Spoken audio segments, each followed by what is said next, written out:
Ok, Josué capítulo 8. En esta parte lo que vamos a ver entonces es qué sucede después de la humillación. Capítulo 7 sí fue humillación, no pudieron derrotar al enemigo, sino fueron derrotados, hubo bajas, 36 muertos, en el campamento hubo un pecado escondido, entonces el pecado de Acán fue codiciar algo, tomarlo, esconderlo, y eso perjudicó a todos. Y vimos que lo que tú y yo hacemos sí afecta a los demás, aunque quede en secreto, sí afecta. Entonces sí tenemos que tomar estas cosas en serio y caminar en el temor de Dios y andar en la luz. Es muy importante. Dice en 1 de Juan capítulo 1 que si andamos en la luz como Él está en luz, tenemos comunión unos con otros y la sangre de Jesucristo su Hijo nos limpia de toda maldad. Entonces es necesario andar en la luz, es necesario andar en el temor de Dios. Entonces eso por un lado. Por otro, como que se habían envanecido un poco porque no consultaron a Dios. Si lo hubieran consultado a Dios, probablemente, pero ya no se sabe, cuando tú tomas una decisión ya está hecha. Entonces probablemente, no sabemos por qué no lo hicieron, pero probablemente Dios habría dicho, no hagan nada, hay un problema. Pero como procedieron siguiendo su propio consejo, en la inercia de su éxito, que es muy fácil para nosotros. Te va bien, tienes éxito, tienes un triunfo, tienes una victoria, todo el mundo, tienes 1000 amigos en Facebook y ya crees que puedes y que a ti te tienen que consultar, tú ya no consultas con nadie. Entonces, simplemente fueron en la inercia de su éxito a una terrible derrota. Y fue tristeza, quedaron huérfanos, quedaron viudas, fue muy aparatoso. Acán perdió su vida, se terminó el linaje en Israel gracias a él. Entonces no, nada bueno, pero hay algo bueno después de la humillación si tú y yo sabemos tomar lo que está pasando. Y en ese lugar de humillación Dios tiene algo que decir y hay por dónde salir. Entonces vamos a dar lectura aquí en capítulo 8. Dice: Jehová dijo a Josué: no temas ni desmayes, toma contigo toda la gente de guerra y levántate y sube a Ai. Mira, yo he entregado en tu mano al rey de Ai y a su pueblo, a su ciudad y a su tierra. Ahora, muy importante con eso es que Dios está repitiendo lo que dijo en capítulo 1 a Josué: no temas ni desmayes. Y a Josué le dice esto en capítulo 1 cuando ya le está encomendando una labor que él no puede terminar, que es más grande de él, es más grande que él, es más grande que su vida y nunca lo verá terminado. Entonces no temas ni desmayes. Nuestra tendencia siempre es quedarnos donde ya manejamos todo, donde ya nos llevamos con el representante sindical, donde ya tenemos esto, tenemos todas las palancas en la mano y estamos muy bien. Y siempre queremos quedarnos ahí, donde soy amigo de todos, hablo y todos me ayudan, o sea, nos queremos quedar ahí. Pero Dios le está llamando a Josué y a la nación a algo que no pueden ver el fin, que es más grande que ellos, que ni juntos lo pueden hacer, pero muy seguro Josué no puede hacer solo lo que Dios le está encomendando. Entonces, cuando tú estás examinando y tratando de entender las cosas en tu vida, nomás pregúntate eso: yo estoy caminando sobre un camino para abrazar y realizar en mi vida algo que no puedo realizar en mi vida, y para llevar a cabo algo que yo no puedo llevar a cabo en mi vida, para empezar algo que probablemente no vea yo el fin y que no puedo hacer solo, que va a ser necesario que yo dependa de Dios todos los días. Más en cambio, si simplemente quieres poner un consultorio o quieres poner un despacho o una papelería o algo así, eso es mi proyecto, este año me voy a casar, y todo estás mirando así, y esto es el marco en el que todo lo que tú esperas de Dios y todo lo que escuchas y todo lo que preguntas a Dios está dentro de ese marco. Ese marco no es toda tu vida ni toda tu historia, y como vimos en capítulo 7, lo que tú y yo hacemos afecta a otros. Entonces necesito estar haciendo su voluntad, necesito saber que quizás yo esté haciendo algo que no tiene para mí mucho sentido, que no tiene como mucho resultado, no es muy visible eso. Cuando llegó el Evangelio a Tehuacán, Puebla. Llegó por primera vez por un hombre que en una ocasión tuvo que dormir 3 o 4 noches en el Zócalo, y el Zócalo no era pavimentado y con fuentes y todo eso, era tierra y árboles, era el Zócalo. Entonces él imprimía a mano poniendo las letras movedizas del estilo de imprenta de aquel entonces. Estamos hablando, era en el Porfiriato. Entonces justo después del tiempo de Juárez, entonces más o menos para que ubiques eso. Entonces tenía que colocar las letras para imprimir un lado del papel, luego secar, luego mover todas las letras, imprimir el otro lado del papel y así hacer un folleto. Y entonces repartía folletos, hablaba con la gente y rompían los folletos, pues a hacer más. Y ya les echaron a la calle y dormían en el Zócalo, él, su esposa y su bebé. No estamos hablando de 2 chavos de 20 años que quieren comerse el mundo, que nada les afecta, que todo es una gran aventura de fe. Estamos hablando de un hombre con su mujer y su bebé, arriesgándose para un pueblo que rompe los folletos delante de sus ojos. ¿Ok? 110 años después, un chavo pudo predicar en la explanada frente al palacio, entre el Zócalo y el Palacio Municipal. Un chavo de 21 años pudo predicar el evangelio con tarima prestada y chavos haciendo dramas, mostrando la crucifixión de Jesús y todo eso. Y un chavo pudo predicar y más de 300 personas tomaron una decisión para Cristo. Yo fui ese chavo, pero yo no supe de él. Yo no supe lo que él arriesgó. Yo eso supe después. Ahora su nieto de él estaba trabajando vía la misma imprenta y toda esa onda porque crecieron con eso de imprenta, ¿no? Entonces él empezó a trabajar el sistema por correspondencia de escuela bíblica. Y muchos pastorcitos en toda Latinoamérica que están en lugares remotos, por correo podían estudiar libro por libro la Biblia, temas y doctrinas y capacitarse. Se llama Emaús. Antaño era muy conocido eso. Entonces él no supo lo que su nieto iba a hacer. Él no supo que iba a tener nietos. Él no supo qué fruto habría, simplemente fue obediente y rompían los folletos y él hacía más. Y rasca una piedra que tus uñas se acaban y no dejas ni raya ni marca en la piedra. Pero lo hizo. Entonces, como Josué, no temas ni desmayes. No sabes que después de ti, después de tu hijo, de tu nieto y un chavo que no conoces ni sabe de ti, va a poder llegar muy así, muy acá, predicando el evangelio así abiertamente y ver el fruto de tu labor. Lo que tú creías que no estabas haciendo nada, que no estabas rayando nada.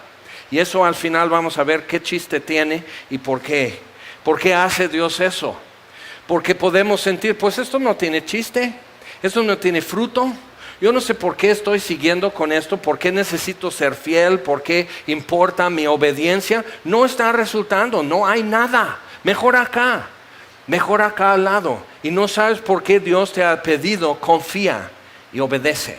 Pero confía y obedece y verás. Vamos a ver. Y Dios le dice a Josué, mira, yo he entregado en tu mano al rey de Ai y a su pueblo, a su ciudad y a su tierra. Y harás a Ai y a su rey como hiciste a Jericó y a su rey, solo que sus despojos y sus bestias tomaréis para vosotros. Pondrás pues emboscadas a la ciudad detrás de ella. Y mira, Dios les está diciendo, adelante, tomen la ciudad. Dice, toma contigo, versículo 1, toda la gente de guerra. Ya no confíes que si es poca gente, con poca gente puedes vencer. Consulta a Dios. Es un tema que aparece muchas veces en la Biblia, que ellos si veían un gran ejército tenían miedo y si veían un pequeño ejército no tenían miedo. Entonces, yo les he comentado, por ejemplo, un día estaba en un avión y ya iba a despegar el avión y yo estaba así, o sea, así, agarrado del descansamanos ahí en el asiento, que ya lo tuvieron que cambiar, lo acabé de arañar y todo eso. Bueno, entonces ahí estoy. Y como que Dios me pregunta, ¿qué estás haciendo? Estoy orando.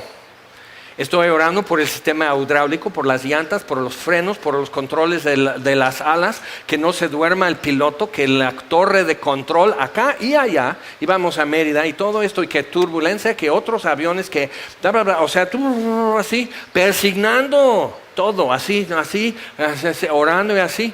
Y me hizo preguntar eso, ¿por qué no oro así cuando me subo a mi coche de arranco? Pues si me caigo del coche son 60 centímetros por mucho. Si me caigo del avión, pues ya no aparezco. Porque siento que en el coche yo tengo control. Si va a haber un choque, meto la mano, piso el freno, yo tengo control. Y el miedo tiene que ver con el hecho de que yo no tengo control de algo. Yo no puedo controlar lo que va a suceder. Y por eso mucha gente, la sensación de turbulencia, para algunos les gusta. Hay terapias para gente así, pero para algunos les gusta la turbulencia. Dicen, a mí no me gusta. Pero Dios empezó a hacer un cambio en mí y quitarme ese miedo, porque pude entonces reconocer.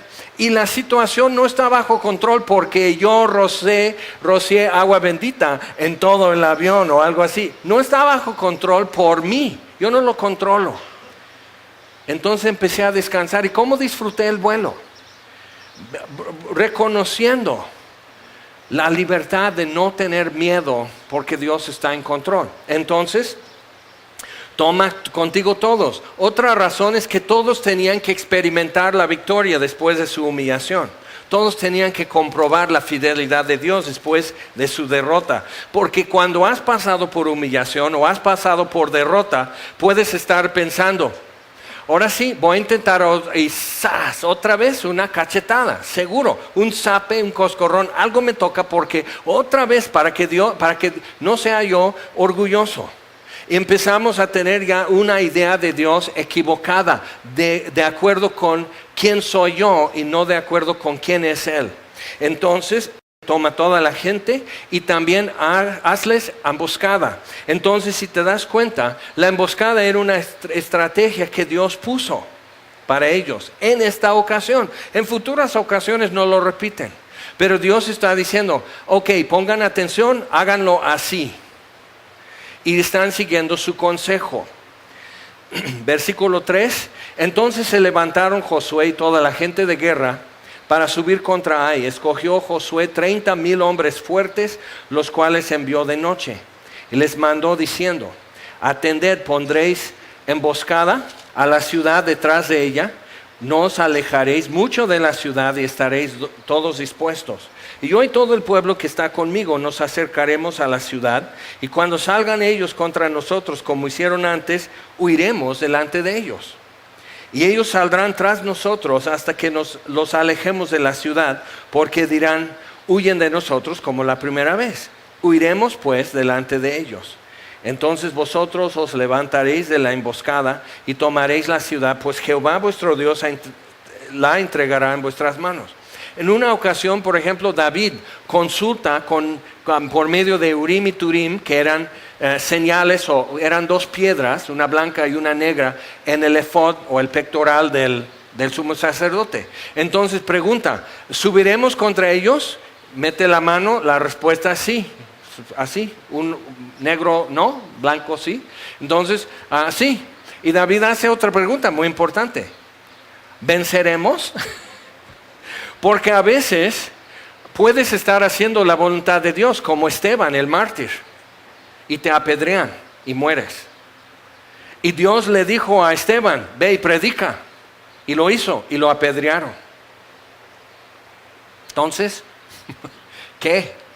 Pablo el apóstol y otros más. Hacer la voluntad de Dios a veces te trae a una parte en tu camino muy fea y muy difícil. Entonces, ¿venceremos? ¿Y qué si Dios hubiera dicho no? Bueno, entonces hay lugar para una tercera pregunta. Ok, repito la primera pregunta, contéstame claramente otra vez. ¿Sí vamos contra ellos? Sí, pero no vamos a vencer. No, ¿vamos a perder y vamos? Sí. Pero entonces dices, ¿qué hay, Dios? ¿Hay algo que necesitas decirme?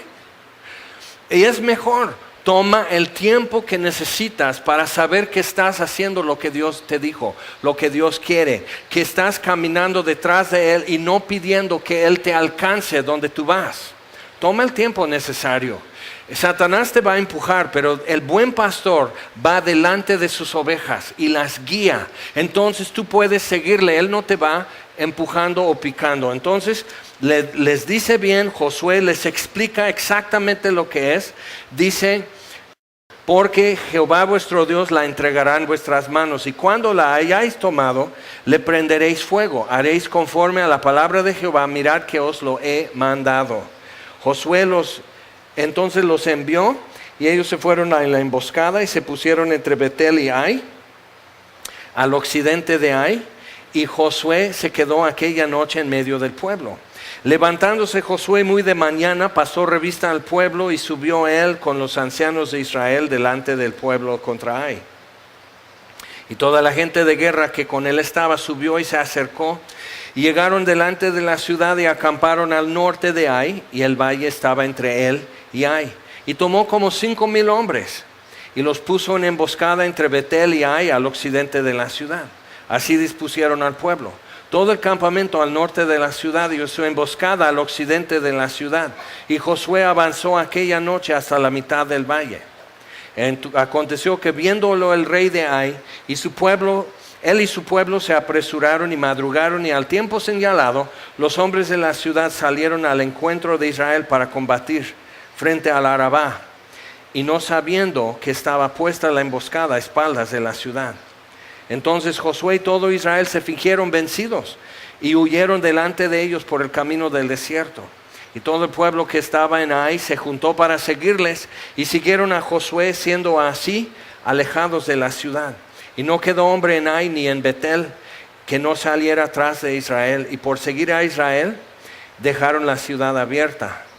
Entonces Jehová dijo a Josué: extiende la lanza que tienes en tu mano hacia Ai, porque yo la entregaré en tu mano. Y Josué extendió hacia la ciudad la lanza que en su mano tenía. Y levantándose prontamente de su lugar los que estaban en la emboscada, corrieron luego que él alzó su mano, y vinieron a la ciudad y la tomaron, y se apresuraron a prenderle fuego. Y los hombres de Ai volvieron el rostro, y al mirar, he aquí que el humo de la ciudad subía al cielo, y no pudieron huir ni a una parte ni a otra, porque el pueblo que iba huyendo hacia el desierto se volvió contra los que le seguían. Josué y todo Israel, viendo que los de la emboscada habían tomado la ciudad y que el humo de la ciudad subía, se volvieron y atacaron los de Ai. Y los otros salieron de la ciudad a su encuentro, y así fueron encerrados en medio de Israel, los unos por un lado y los otros por el otro, y los hirieron hasta que no quedó ninguno de ellos que escapase. Pero tomaron vivo al rey de Ai y lo trajeron a Josué. Y cuando los israelitas acabaron de matar a todos los moradores de Ai en el campo y en el desierto a donde los habían perseguido, y todos habían caído a filo de espada hasta ser consumidos, todos los israelitas volvieron a Ai y también la hirieron a filo de espada. El número de los que cayeron aquel día, hombres y mujeres, fueron de 12,000 todos los de Ai. Y yo leo eso y me da escalofrío. Hombres y mujeres, niños y niñas, todos. Y solo salvaron el ganado, bestias y los despojos de la ciudad. Y quemaron y mataron todos. Y dices, ¿qué es eso? ¿Dónde está el amor de Dios? Y es buena pregunta, realmente. Una cosa que tenemos que recordar en esto es que Israel tenía un aspecto político para ejecutar la voluntad de Dios en la tierra. Que al no cumplir el pacto, Dios pasó ese aspecto político a Babilonia y ejecutó su voluntad sobre otras naciones, Babilonia, y después Persia, y después Grecia, y después Roma, y después las tribus de salvajes y bárbaros que venían del oriente entrando por Alemania y Polonia a Europa. Y así Dios ha hecho durante la historia, no porque esta nación es buena y justa, sino porque Dios escoge ejecutar su voluntad. Y dices, oye, pero estos son inocentes. No, en toda la historia humana, solo una persona inocente ha muerto, que es Jesús. Y es interesante, cuando protestamos que los israelitas tienen que destruir una ciudad y matar toda la gente, decimos, oye, pero es mucha crueldad, es muy severo, es muy extremo, pero nunca protestamos el hecho de que Jesús haya sido crucificado por nosotros. Eso sí lo recibimos agradecidos, hasta con una lagrimita en el ojo, enternecidos por el amor de Dios, porque Él mandó a su Hijo. Eso sí es bueno, pero Él fue inocente. Aquí no hubo inocentes. Y decimos, ¿pero qué es eso? Exacto. Ve a la cruz. Si quieres entender justicia, ve a la cruz. Y entonces los israelitas, después de tomar esto y ya están plantados en el territorio de la tierra prometida, tienen que poner la mitad sobre un cerro y la otra mitad sobre otro cerro enfrente y recitar todas las maldiciones y las bendiciones según la ley. Ahora, las bendiciones que Jesús merecía por cumplir la ley, no las recibió. Y Él recibió todas las maldiciones según la ley. Y el castigo de nuestra paz cayó sobre Él. Y ninguno de nosotros dijo, no, yo lo pago. No lo vas a pagar. Y todos nosotros decimos, ay, estuvo bueno, qué bueno, ay, gracias a Dios. Y ahí está Jesús colgado en una cruz. Decimos, bueno, qué triste, pero qué bueno. Y nadie, todos los ateos del mundo nunca se forman en una fila para protestar que haya muerto. Y lo que protestan es que habiendo muerto Jesús y habiendo resucitado, que tú y yo creamos en Él. Eso sí causa problema también. Pero realmente nadie se enoja, nadie cuestiona, nadie dice que Dios es mala onda porque Jesús murió. Y eso como que ya nos da la perspectiva que nos hacía falta. Y podemos decir, pero todavía no me cuadra. Exacto, ve a la cruz, ve a la cruz. Hasta que te cuadre, hasta que todas tus preguntas sean contestadas. En ese silencio, un cuerpo inerte, hasta que tus preguntas sean contestadas. Ok, seguimos leyendo. Versículo 28, y Josué quemó a Ai y la redujo a un montón de escombros, asolada para siempre hasta hoy. Y al rey de Ai lo colgó en un madero hasta caer la noche. Y cuando el sol se puso, mandó Josué que quitasen el madero de su cuerpo y lo echasen a la puerta de la ciudad y levantaron sobre él un gran montón de piedras que permanece hasta hoy. Entonces vemos que ahora sí, en derrota y humillación, esperaron a Dios, consultaron a Dios, escucharon a Dios, triunfaron, Dios les ayudó, les protegió, tuvieron que hacer algo feo. Eso no era un triunfo para ellos, matar a la gente de la ciudad.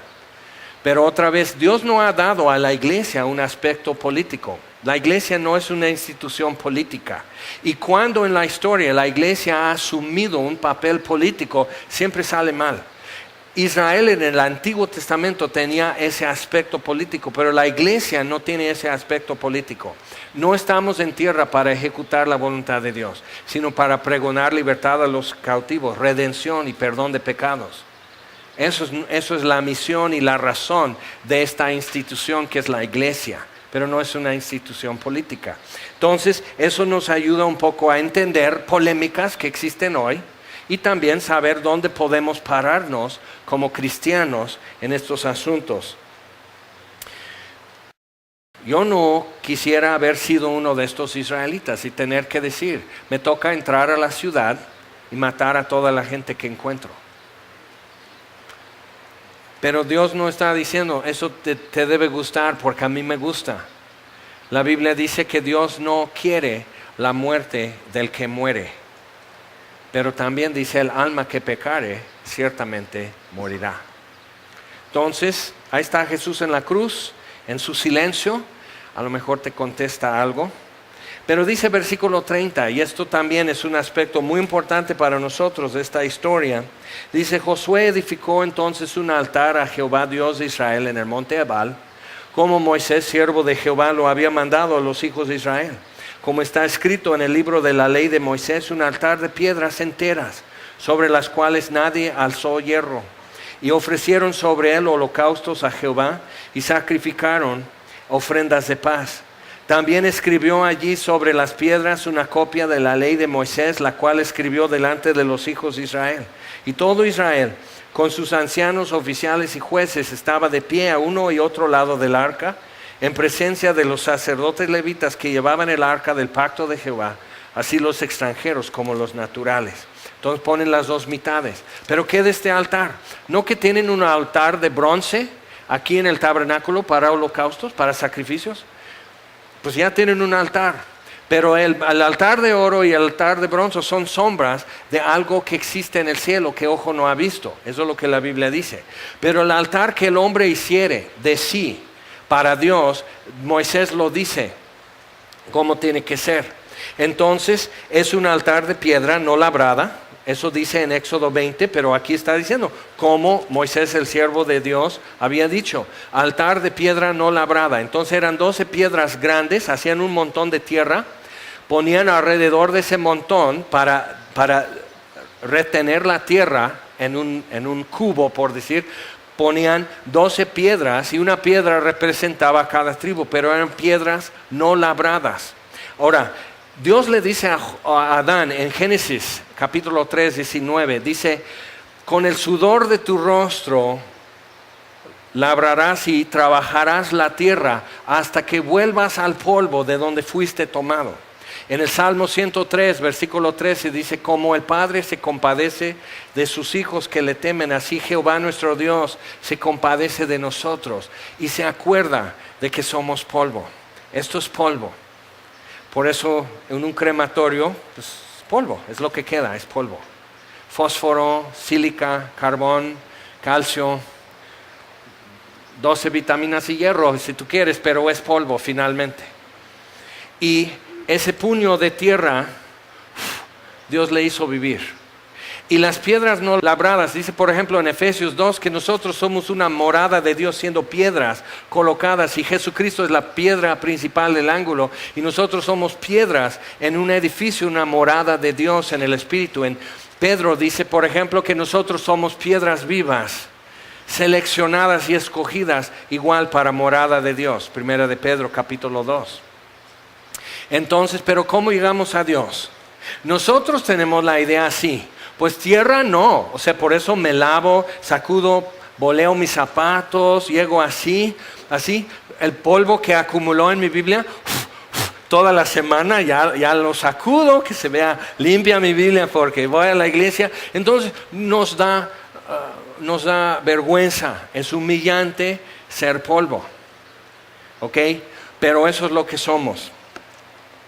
Y somos también piedras, pero piedras no labradas. Llegamos a Dios con martillo y cincel. Estamos, mira, bueno, sí estoy como tosco, rasposo, boludo, no soy cúbico. ¿Cómo vamos a embonar o encajar o hacer un cuadro y cimientos y un muro de estas piedras tan mal formadas, tan diferentes y diversas en su tamaño y forma y demás? ¿Cómo los vamos? ¿Qué mampostería para que esto sea morada de Dios, siendo piedras nosotros, pero no labradas? Así es. Y yo sí quiero como alisar y poner cara a la piedra, pero ¿con qué cara llegamos a Dios? Sin cara. Y no cuadrados, y no lisos, sino toscos y rasposos. ¿Ok? Entonces son piedras no labradas. El hijo de Adán, el Hijo del Hombre, nosotros, tiene que presentarse. El punto más alto donde yo puedo llegar es un puño de tierra. Es un altar de tierra rodeada de piedras no labradas. Simplemente decir, yo, hijo de este planeta, me presento. Y sobre eso colocan leña y el sacrificio y le echan fuego. Entonces el punto de encuentro donde Dios desciende para tratar con el ser humano es ese altar. El punto de encuentro es tierra y piedra no labrada, sencillo, tosco, no muy presentable, pero lo que Dios mismo formó. Esta piedra salió de la tierra, de un volcán, de un río, donde sea, salió así. Y así como salí, me tengo que presentar a Dios, tal como soy, como dice el himno. Y un puño de tierra para ponerle leña y un sacrificio. Pero el sacrificio es mi sustituto, no yo. Entonces otra vez, sangre es derramada en ese altar. Los hijos de Israel pueden estar en pie porque están frente a un altar donde hay un sustituto por ellos, pagando su culpa, pagando su deuda con Dios. Eso es la diferencia. No eran ellos mejores que los amorreos que acaban de destruir, sino que tenían un sustituto. Entonces, cuando entiendo eso, empiezo a tener mucha gratitud con Dios. Empiezo a verme muy diferente. Empiezo a ver las escenas y los episodios de mi vida con otros ojos también. Los problemas que puedo vivir, los triunfos que puedo también experimentar. Lo empiezo a vivir diferente. Porque me veo un puño de tierra y una piedra no labrada en donde descendió fuego y Dios dice, acepto. Y parte del problema es que esta piedra no está como quedará después. ¿Quién puede decir cuando tú ya ofreces tu vida? Y cantamos como otro viejo himno, ¿no? Todo mi vida hoy entrego. Entonces estamos así, yo me rindo a Él. Pero nunca te rindes al 100%. Siempre hay alguito. Si alzas tus manos y tienes las uñas pintadas, estás, se cayó el esmalte. Alzo una mano nada más. Y hay eso, ¿no? O sea, siempre hay eso, siempre la conciencia de nosotros mismos, la distracción. Nunca nos entregamos al 100%, pero ¿sabes qué? Ahí está el altar. Y lo que nos dice es que mi confianza no está en el porcentaje de mi entrega, sino que Él me redimió al 100%. Él me compró al 100%. Él me hizo suyo al 100%. No es evidente, pero me hizo suyo. Yo soy de Él, me compró. Ahora no se ve, quizás el 83, 79, ahí vamos, tu porcentaje, ¿cómo va tu promedio? ¿Cómo va tu promedio? Y ahí estamos, y sube tu promedio, vas entregando como que más y dices, sí, ahora sí mis pensamientos, ahora sí mi plan, ahora sí mis anhelos, ahora sí mi pasado. Y empiezas a decir, sí, todo lo que sé, todo lo que puedo hacer, todo quien soy yo, te lo entrego. Pero te volteas y dices, es como una mudanza. Entras a la casa y hay otra caja. Dices, ¿cómo cupo esto en mi casa? No cabe en el camión. Entonces otra caja y dices, otra cosa, basurita, polvito, un ratón muerto. Eso no puede quedarse, pero no va al camión. Por eso hay un altar. Pero es eso, Dios ya me compró. Soy suyo. Me redimió al 100%. No se ve al 100%. Y no se ve al 100% en tu casa, pero sí te compró. Ok. Entonces, ¿qué hacemos? Bueno, lo siguiente es muy interesante. Vamos otra vez, versículo 32. Hizo el altar, ofrecieron holocaustos y sacrificaron ofrendas de paz. También escribió allí sobre las piedras una copia de la ley de Moisés. ¿Dónde escribieron la ley? Sobre las piedras. Esas piedras. Vamos a Jeremías capítulo 31. Entonces se ponen a un lado y otro lado, dos cerros enfrente, el altar en medio, el arca en medio y todo eso, y recitan todos los mandamientos con todas las bendiciones de este lado y todas las maldiciones del otro lado. Y el pueblo dice amén. Y cuando no cumplieron, al cabo de muchos años, cayeron todas las maldiciones de la ley sobre ellos. Pero al cabo de muchos años más, cayeron todas las maldiciones de la ley sobre Jesús. Y yo salí libre, y tú saliste libre. Y con una lagrimita le dimos gracias. Y ahí vamos, según nosotros, rindiendo nuestra vida a Él, según nosotros. Pero ahí está el altar. Es de tierra y de piedra no labrada, para recordar yo quién realmente se está presentando a Dios. Cuando vengo en mis mejores motivos, con la más sincera devoción, soy una piedra no labrada, soy algo natural, tosco, que es una piedra cualquiera que se instala en ese altar. No es gran cosa. Y es bueno para nosotros recordar eso. Mira de dónde me trajo, de qué cantera me sacó Dios para que yo esté aquí con el sacrificio ardiendo y acepto en Dios. Eso nos ayuda a ubicarnos. Jeremías 31, y eso se reitera ya en el Nuevo Testamento también, en el libro de los Hebreos, pero vamos a Jeremías 31, versículo 31. Está hablando del nuevo pacto, pero Jeremías escribe eso en el tiempo del antiguo pacto, que los israelitas con Josué están viviendo también. He aquí que vienen días, dice Jehová, en los cuales haré nuevo pacto con la casa de Israel, con la casa de Judá. ¿Qué dice Jesús? En la noche que fue entregado, tomó la copa que no tomaban y toma esa copa, que eran 5, y dice, esta es la sangre del nuevo pacto, que es derramada por muchos. Instituye algo nuevo. Hay un nuevo pacto y la sangre que sella y confirma ese pacto no es la sangre de carneros y de borregos como el antiguo, es mi sangre. Pero al participar de esta copa estoy diciendo, yo soy parte de esto. pero ya no está escrita la ley en piedras. Vamos a ver, dice, versículo 32, no como el pacto que hice con sus padres el día que tomé su mano para sacarlos de la tierra de Egipto, porque ellos invalidaron mi pacto, aunque fui yo un marido para ellos, dice Jehová, fueron infieles. Pero este es el pacto que haré con la casa de Israel después de aquellos días, dice Jehová. Daré mi ley en su mente y la escribiré en su corazón. Y yo seré a ellos por Dios y ellos me serán por pueblo. Entonces y por eso Dios está haciendo eso, está escribiendo en tu corazón su ley y está dando su ley en tu mente. Y hay una invasión en proceso. Y hay una cesión de derechos en proceso, pero el acto de redimirnos está completo. Somos de Él, ya somos de Él. Ya está el altar en la tierra prometida, ya está el pueblo sobre los montes, ya se dijo de qué se trata, ya se derramó la sangre, ya se le prendió fuego y está ardiendo. Y aquí estamos, está completo esa parte. Entonces, versículo 32, mira.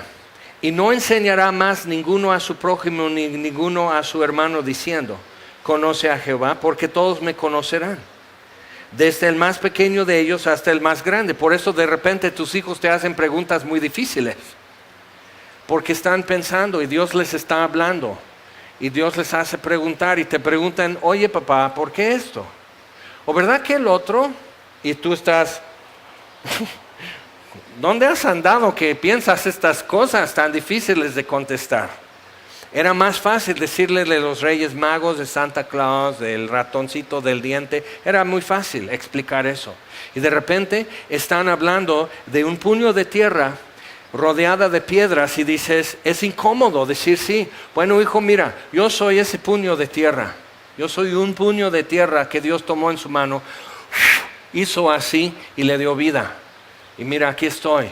Papá, pero tú eres raro. Y tú tienes defectos. Sí, pero Él me compró toditito. Y te compró a ti, hijo. Ahora tú decides si así va a ser. Tú di el amén o di no. Y todos los días de nuestra vida vamos ratificando esas decisiones. Ahora, entonces... Ninguno a su hermano tampoco dirá, conoce a Jehová, porque todos me conocerán desde el más pequeño de ellos hasta el más grande, dice Jehová, porque perdonaré la maldad de ellos y no me acordaré más de su pecado. Entonces en la humillación es cuando decimos, seguramente Dios se acordó de mi pecado, por eso me está pasando eso. Puede ser, aunque aquí dice que no. Entonces tú estás imaginando algo que la Biblia dice que no, pero pues ahí vas con tu mala cabeza. Pero si no es porque Él se acuerda de mi pecado, entonces porque la humillación. Salmo 119, si lo quieres anotar, Salmo 119, versículo 71. Bueno me es haber sido humillado. ¿Cuándo dices eso? Qué bueno que fui humillado. Dice, bueno me es haber sido humillado para que aprenda tus estatutos. Israel fue humillado, fue derrotado. Y aprendieron sus estatutos. La próxima vez tuvieron éxito, tuvieron despojos, pudieron honrar a Dios, pudieron levantar un altar, pudieron ser recibidos y bendecidos por Dios después de su humillación. Entonces tenemos que tener en cuenta qué está pasando. Bueno me es haber sido humillado para que aprenda tus estatutos. Ahora vamos al libro de Hebreos, por favor, en el Nuevo Testamento, Hebreos capítulo 10. Algo que si caminas con el Señor algún tiempo, te vas a dar cuenta que entusiasmo nomás no la hace. Entusiasmo va y viene. Yo he estado en comités y en juntas y alguien tiene mucho entusiasmo y es muy contagioso, entonces ya contagia a todos con su entusiasmo. Pero algo que he tenido que aprender para mi tristeza y vergüenza es que entusiasmo no es el Espíritu Santo. El Espíritu Santo te puede dar entusiasmo o puede ser que no. ¿Tú crees que Dios les dio entusiasmo para ir y destruir la ciudad? ¿Que con ánimo y entusiasmo lo hicieron? No, lo hicieron por fe y por obediencia. Entonces, pero así, entonces tú ves la competencia en tu negocio, los voy a derrotar, los voy a desmenuzar como polvo, les voy a echar como lodo en la... ¿Perdón? Pues Dios te ama. Entonces, ¿qué? ¿Cómo puede ser cierto? Entonces, a veces no sabemos qué tomar de estas historias y dónde eso puede aterrizar en mi vida. Pero aquí en Hebreos 10 nos empieza a abrir un poco de espacio. Estos son los que están saliendo del antiguo pacto, son hebreos ya cristianos. Y habían sufrido en Judea y Jerusalén pérdida de casas y terrenos, despojo de bienes, maltrato, golpes, cárcel, familia repartida. Venían por sus hijos y se los quitaban porque los están contaminando con falsa doctrina. Cosas muy fuertes. Entonces, la epístola a los hebreos fue escrita para animar y confirmar su fe en medio de gran problema y tribulación y persecución. Dudaban. Muchos decían, ¿sabes qué? Esto no jala. Mejor yo voy a seguir como antes. Entonces dice esto, Hebreos 10:35. Recordándoles lo que habían perdido, les dice, entre lo que has perdido, el despojo de tus bienes, el despojo de tu reputación, la pérdida de amigos y hasta de familia, no perdáis pues vuestra confianza, que tiene grande galardón, porque os es necesaria la paciencia, para que habiendo hecho la voluntad de Dios obtengáis la promesa. Porque aún un poquito y el que ha de venir vendrá y no tardará, mas el justo vivirá por fe, y si retrocediere no agradará a mi alma. Pero nosotros no somos de los que retroceden para perdición, sino de los que tienen fe para preservación del alma.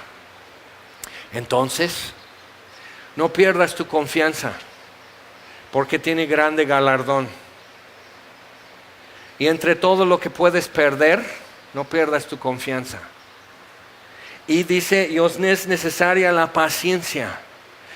Puedes estar rascando toda tu vida un muro de piedra y Dios te pone frente a una piedrota en ese muro y te dice rasca aquí.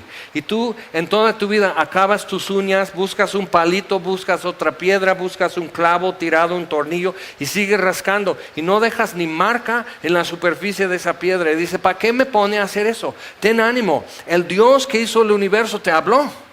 Y te encargó algo, te dijo, párate aquí y rasca esa piedra. ¿Y para qué? ¿Qué te importa? Hazlo. Duérmete en el Zócalo de Tehuacán, Puebla, en 1881. 2-3 noches. Y parece que no dejó raya ni marca en la piedra, pero el Evangelio, algunos sí creyeron y se fundó un grupo que estudiaba la Biblia en esa ciudad que era pequeña en aquel entonces. Y creció, y su nieto, y luego un chavo totalmente desconectado, zafado, pensando que él venía a traer nueva vida, que él era el paquete que Dios envió a Tehuacán, predicó con mucha libertad y mucho fruto, sin saber que alguien estuvo toda su vida rascando esa piedra, y cuando yo llegué la piedra se partió en dos. Y entonces decimos, unción, eso es unción, eso es poder. Y no sabes que porque alguien estuvo rayando esa piedra sin dejar marca, la piedra ya se dio por la mano de Dios. Y no sabes, no hacemos cuentas de las cosas. Te es necesaria la paciencia. No sabes quién te está mirando, no sabes quién está tomando apuntes de tu vida, de tu aflicción, de tu paciencia. No sabes quién está mirando, no sabes quién va a saber esto y se va a fortalecer y va a tomar un paso que nadie ha podido tomar en una dirección y va a marcar rumbo para otros. Simplemente porque te paraste aquí y ocupaste un espacio que Dios dijo, ocupa este espacio. Y puede ser que tú ya seas el que toca la piedra y se parte en dos. Pero dale gracias a Dios porque Él puso antes de ti a otro fiel que hizo su voluntad. Entonces, para que habiendo hecho la voluntad de Dios, obtengáis la promesa. Porque aún un poquito el que ha de venir vendrá y no tardará, mas el justo vivirá por fe.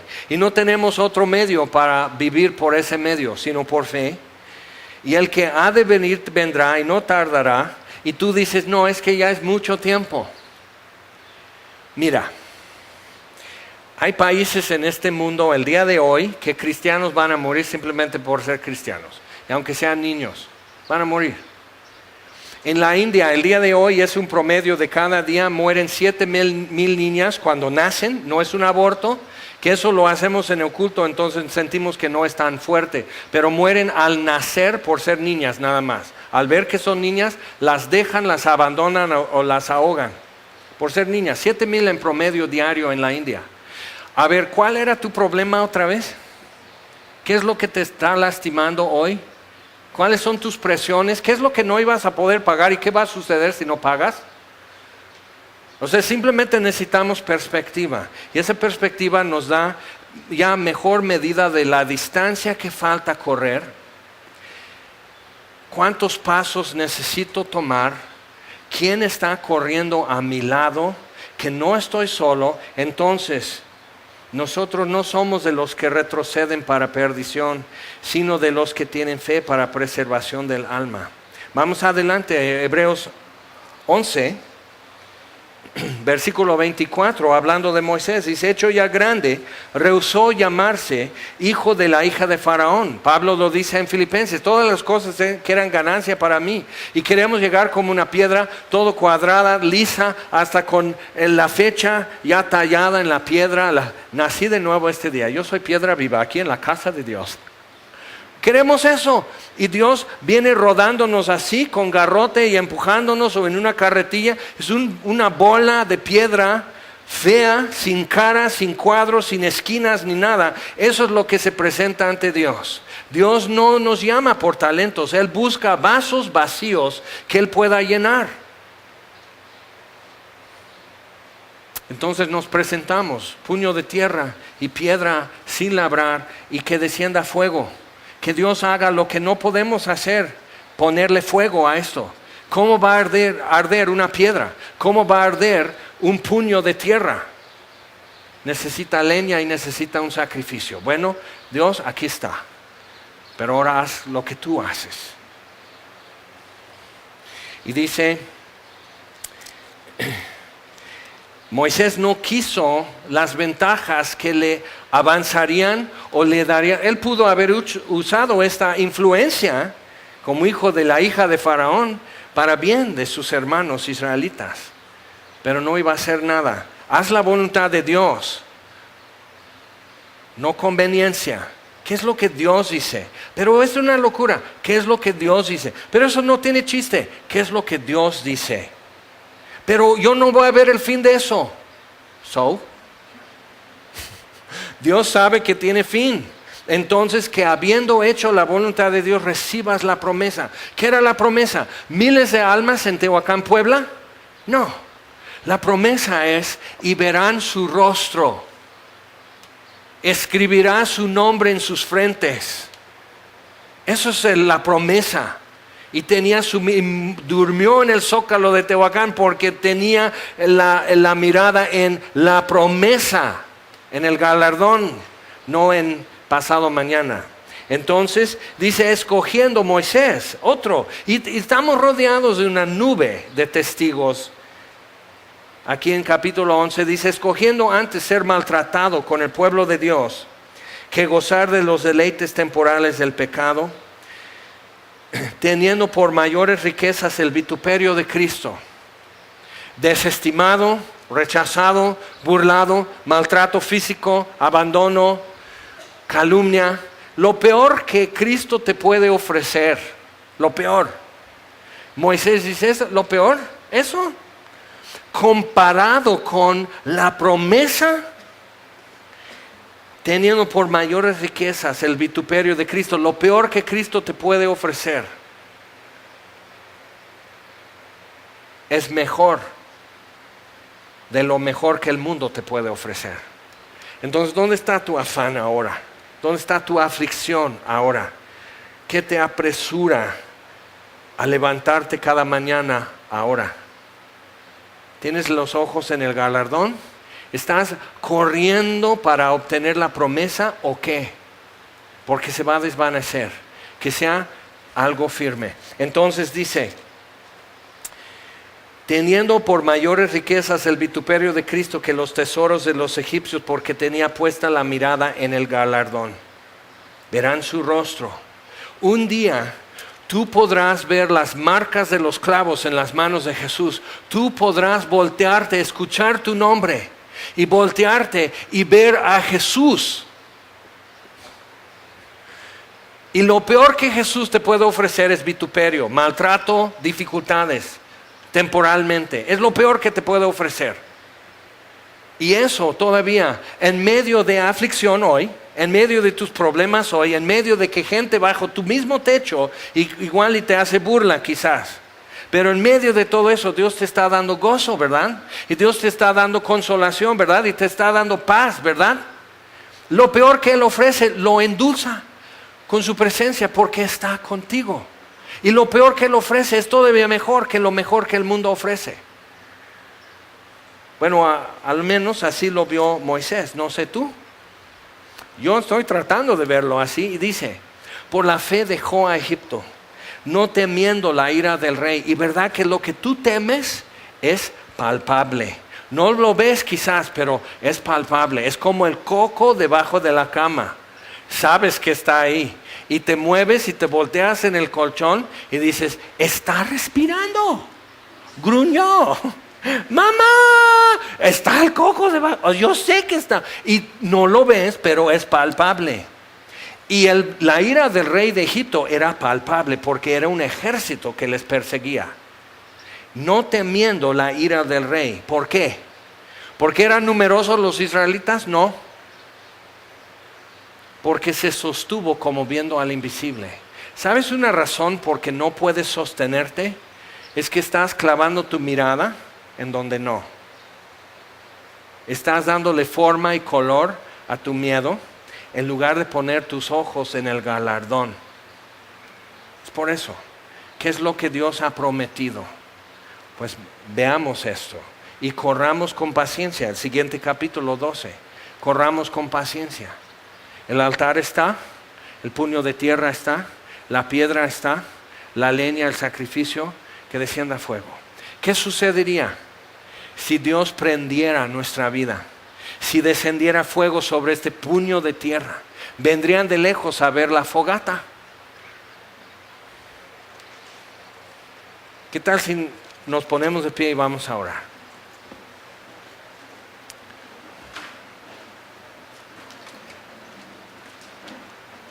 Y Señor, nuestro Dios y nuestro Padre, te damos gracias.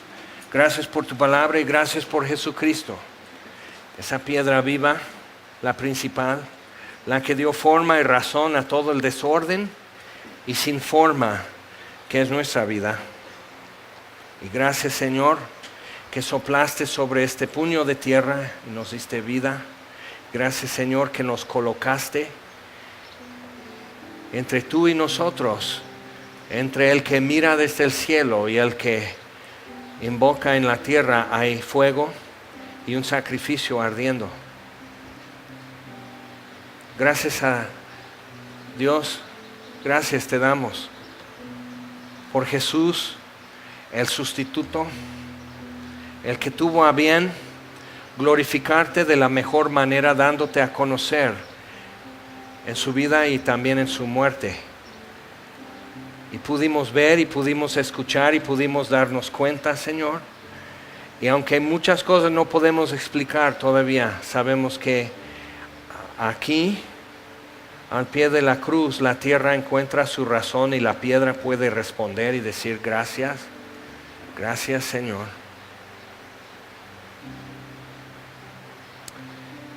Y aunque la ley está escrita en nuestro corazón, Señor, no vivimos de acuerdo con ella, porque después de todo somos piedras. Pero gracias por hacerlo. Gracias por redimirnos, Señor. Y gracias que lo que santifica la piedra y el puño de tierra es el sacrificio que fue puesto encima. Damos gracias, Señor.